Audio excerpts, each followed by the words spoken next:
From shutting down woke feminists. Men are intimidated by funny women, so we didn't want them in the room. Is that right? That was a joke. To walking off the talk show. Stop it with, and you do this, and you're mean, and you're that. You are not the one to interview a person who does humor. Sorry. Here are 7 times comedians shut down woke talk show hosts. Let's start with Ricky Gervais. Hey, so I want to ask you about the HBO special, Talking Funny. We just saw a clip from it, right? So we got Jerry Seinfeld, Chris Rock, Louis C.K. No women comedians on that panel? Who would you replace? He didn't even need to think before he shot back with the question. No, because it was 4 people. It was just 4 people. Yeah, so who would you take off? I wouldn't. I would just add. There you go.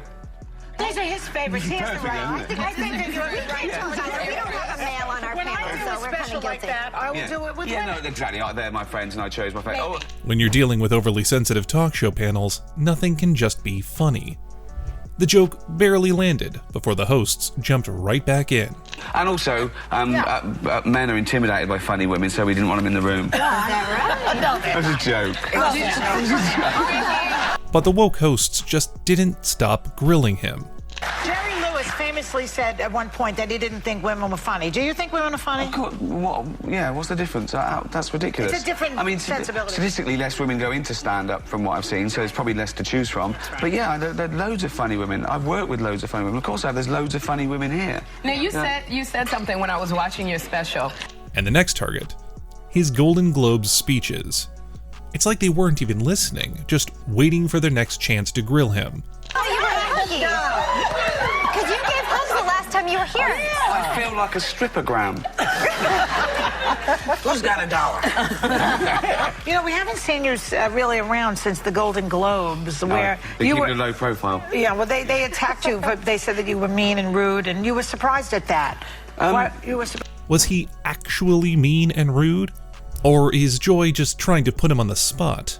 Referring to Sex and the City 2, you said, I was sure the Golden Globe would go to the team that airbrushed that poster. Yeah. A little sexist. No, it's not. Why is it sexist? Well, because you're saying that the girls are older and they need to be airbrushed. No, I think they look great at their age. Oh. Why hide it?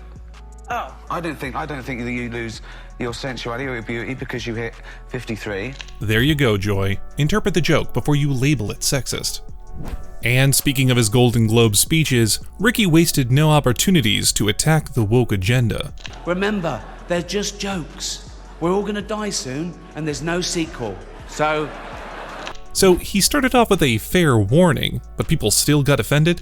many talented people of colour were snubbed in major categories.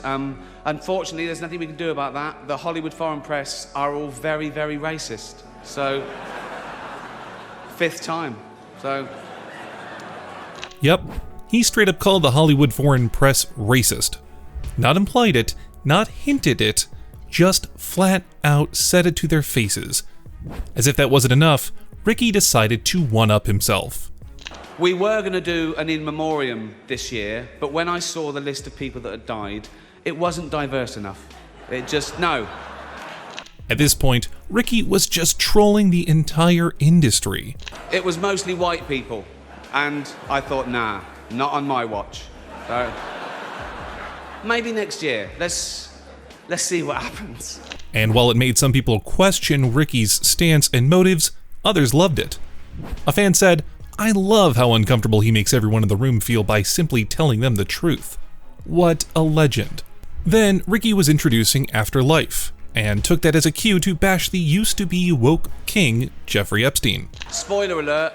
Season 2 is on the way, so in the end, he obviously didn't kill himself. Just like Jeffrey Epstein. Shut up! I know he's your friend, but I don't care. You had to make your own way here in your own plane, didn't you?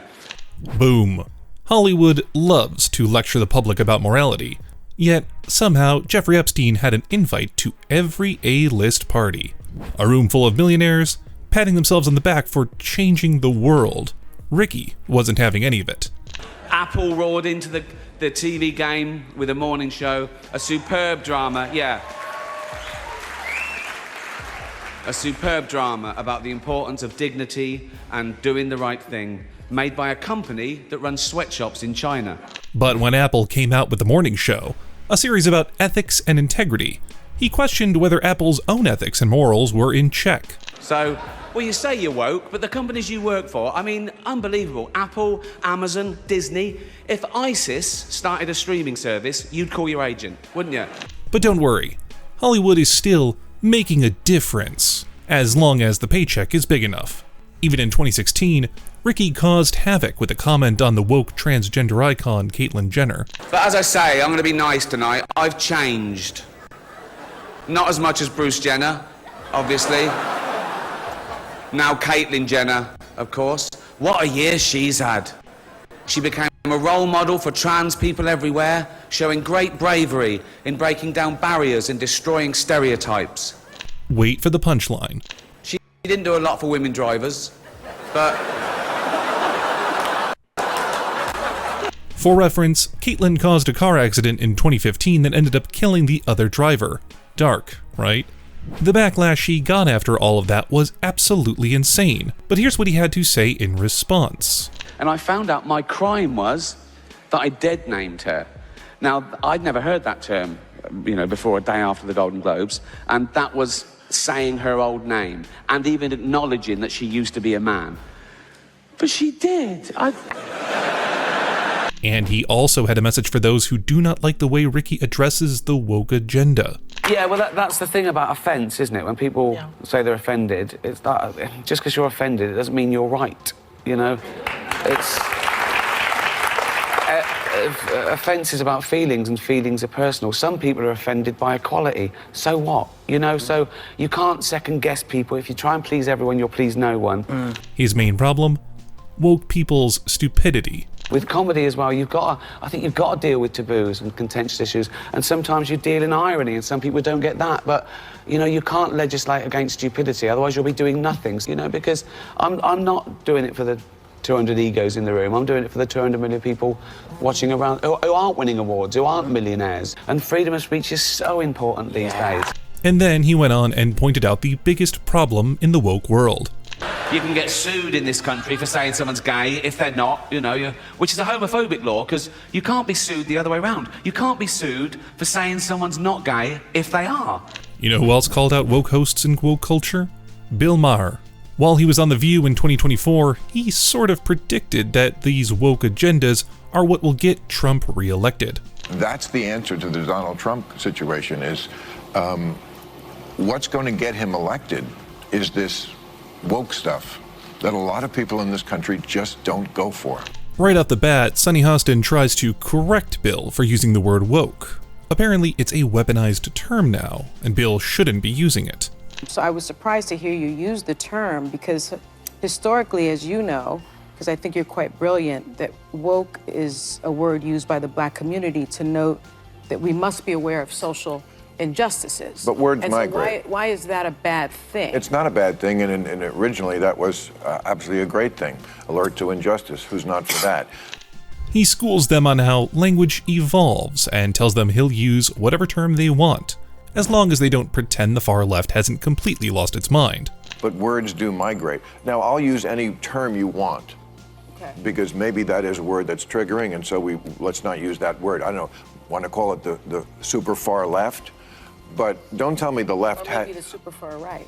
Well, he's talking about the left. Well, then okay, but we talked about that. I mean, I think we agree about the danger of the super far right. He goes on to remind them that the left, once known for free speech, debate, and anti-censorship, has become the party of cancel culture, thought policing, and extreme ideological purity tests. But watch what happens when he drops a dark joke. I mean, I'm old enough to remember when it was the conservatives who hated the Jews. Yeah. Okay. That was a joke. But, too dark. Well, maybe it is, but it's true. I mean, if I had any doubt that I was right about the change that's happened in the left, watching people protest for a terrorist organization like Hamas, that straightened me up pretty quick. Bill Maher simply refused to let The View control the narrative. And here's what the people had to say about this interview. I've never seen anyone destroy the liberal woke narrative so calmly and eloquently, whilst leaving The View panel dumbfounded and speechless. But Bill Maher isn't the only one who had his fair share of awkward encounters on The View. Kurt Russell, too, had a run-in with the show's hosts back in 2015. He was promoting a movie and making headlines for his views on gun control. Knowing how reporters love to stir the pot, the hosts tried to dive into another gun control discussion. Recently, you made some headlines for saying that you felt gun control laws wouldn't deter terrorists. Explain to folks. But Kurt Russell wasn't about to let them drag him into that. He didn't want to be anyone's pawn in the woke debate.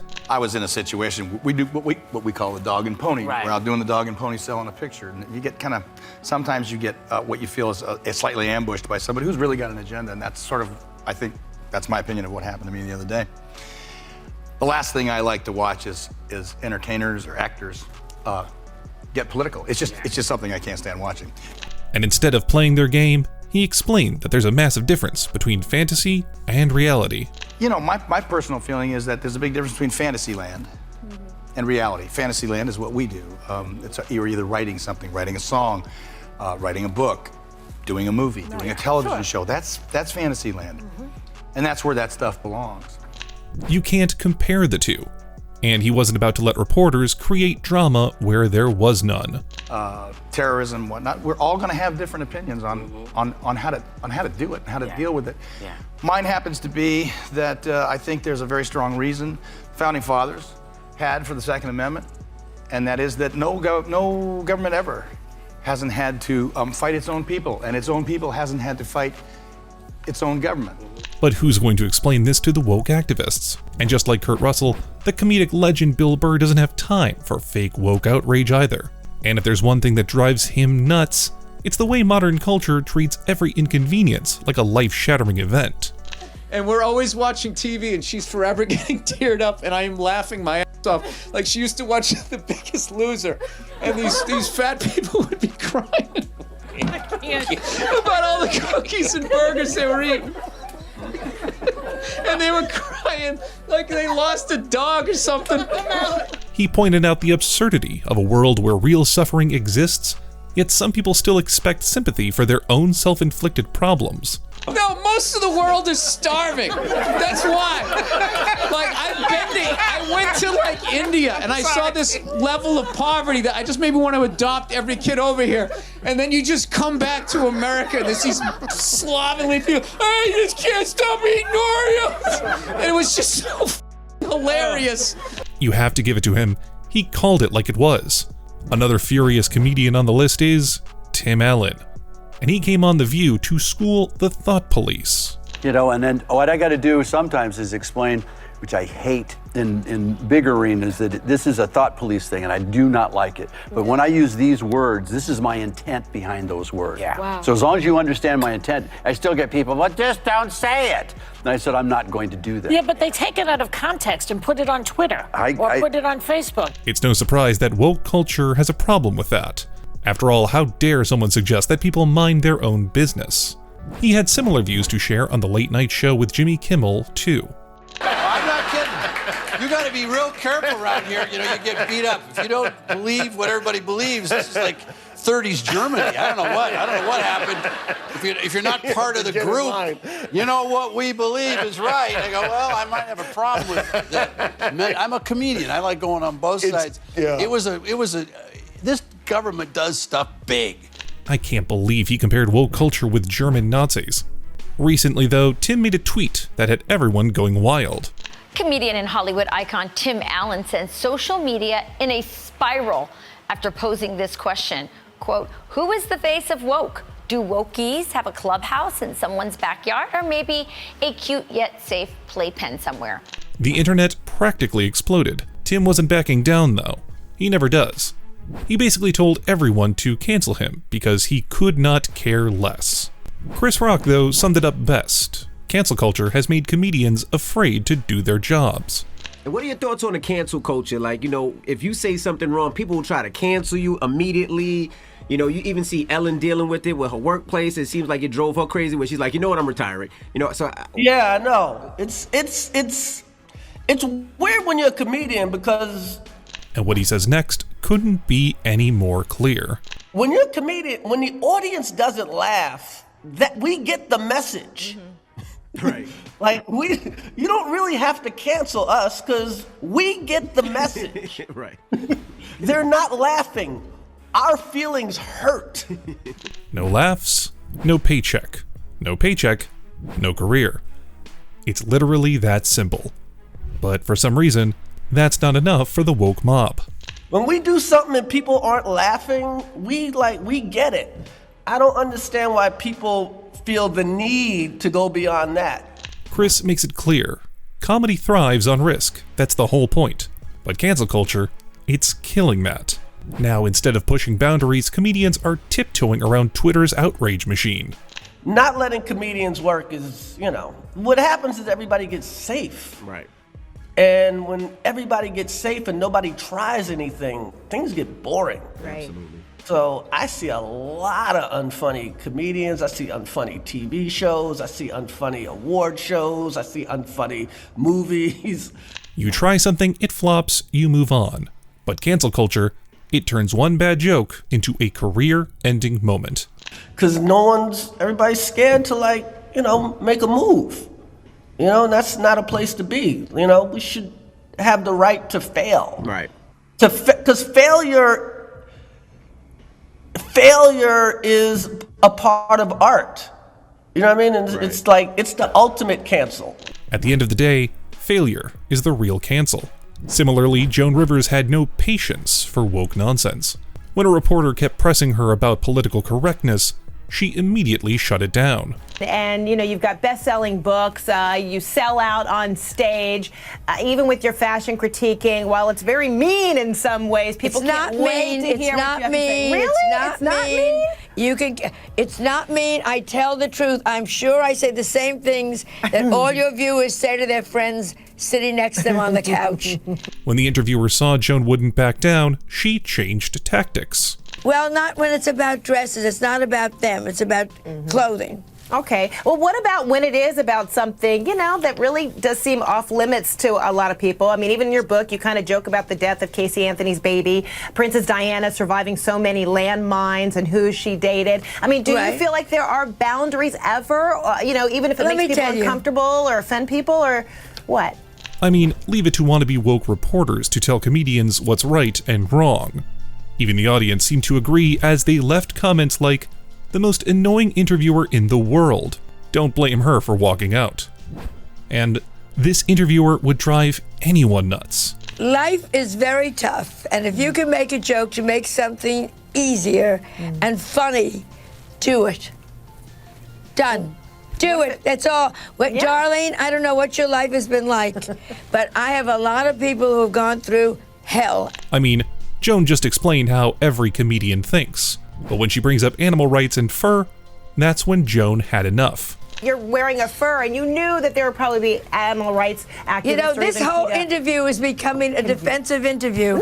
No! Are you wearing leather shoes? Yes! Shut up. I'm talking. You know what I mean? I don't want to hear. You're wearing fur. You're wearing leather shoes. I'm not an activist, You're eating chicken. Yeah. You're eating meat. I don't want to hear this nonsense. She was on a roll, and no one could stop her from leaving now. Come to me with a paper belt, and I'll talk to you. But you did hear it in some of those press conferences. There were people who were upset, and you're just saying, no, I'm going. I really am going, because all you have done is negative. No! All you have done is negative. I haven't heard I make people laugh for 50 years. I am put on earth to make people laugh. My book is funny. But as she walks off, she leaves the host with one shocking fact. Stop it with, and you do this, and you're mean, and you're that. You are not the one to interview a person who does humor. Sorry. Are we serious? And the public agrees. Joan nailed it. If you think this was savage, click on this next video to watch Bobby Lee roasting talk show hosts.